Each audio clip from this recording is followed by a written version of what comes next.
Chapter 3. The bus dropped them a short walk away from the White House. Casey looked at her watch. That must be the last tour of the day. Let's get in line. Since it was February, there weren't many tourists. Casey grabbed Marshall's arm and joined the group. "Casey, can I ask a dumb question?" he whispered. "Why am I sneaking a jar of spiders into the White House?"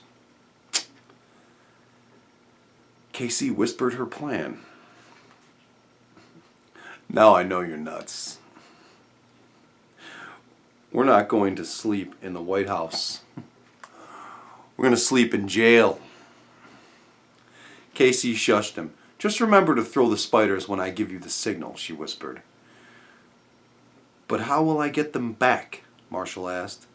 "I raised these spiders from babies. They love me." "Marshall, just think. Your spiders are going to save the President of the United States," Casey said. "They'll be famous." "Charlotte only saved a pig." "Charlotte who?" Casey's eyebrows raised. "Oh," Marshall said, looking embarrassed. "That's Charlotte. Anyway, what's your signal?"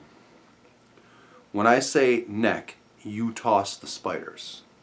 "Neck? How are you going to work neck into the conversation?" "Trust me. Just be ready, okay?" The line moved. Pretty soon, Casey and Marshall were inside the White House. A woman in a blue suit met the group. "Good afternoon, everyone. My name is Debbie. I'll be your guide today. And since Lincoln's birthday was last week, we have opened the Lincoln bedroom for all tours." "Will we see President Thornton?" someone asked. Debbie smiled. "I know he's in the building. Keep your eyes peeled." Marshall smiled for the first time in an hour. "Maybe I can get the president's autograph," he said. In the Lincoln bedroom, the guide pointed out the paintings and antique furniture. In Lincoln's term, this was not a bedroom, so he never slept in this magnificent bed, Debbie told the crowd. The tourists said, "Ooh," a lot and asked questions. "Open the jar," Casey whispered. Marshall stared at her. "Here? Now?" She nodded. "Move away from me. Mix in with the crowd." She pointed at her neck. "And get ready for you-know-what." With a sick look on his face, Marshall went to stand behind three nuns. Casey watched him stick both hands inside of the backpack.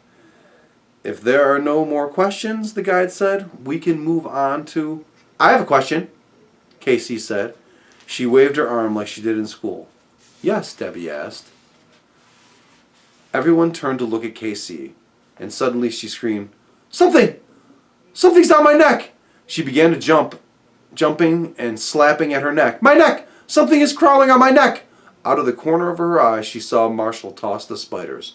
No one else noticed. They were all staring at Casey. Then a woman screamed, "Spiders! There are spiders in my hair!" "Ugh," the guide yelled. She swiped at a black spider crawling on her arm. Suddenly, there seemed to be spiders everywhere. 24 tourists panicked at once. Everyone ran out of the room screaming and slapping at their bodies with an unhappy look on their face. Marshall slipped the empty jar into his backpack. Casey looked around. They were alone. She grabbed Marshall and dragged him down under the Lincoln bed. "It worked," Casey whispered. "And we're fourth-grade felons," hissed Marshall. "Plus, I lost all my spiders." "Your spiders will be heroes," Casey said. "But we'll be prisoners," Marshall sputtered. "Why do I listen to you?" "Because I'm your best friend." Casey calmly opened her backpack. "Juice?" she asked. End of chapter 3.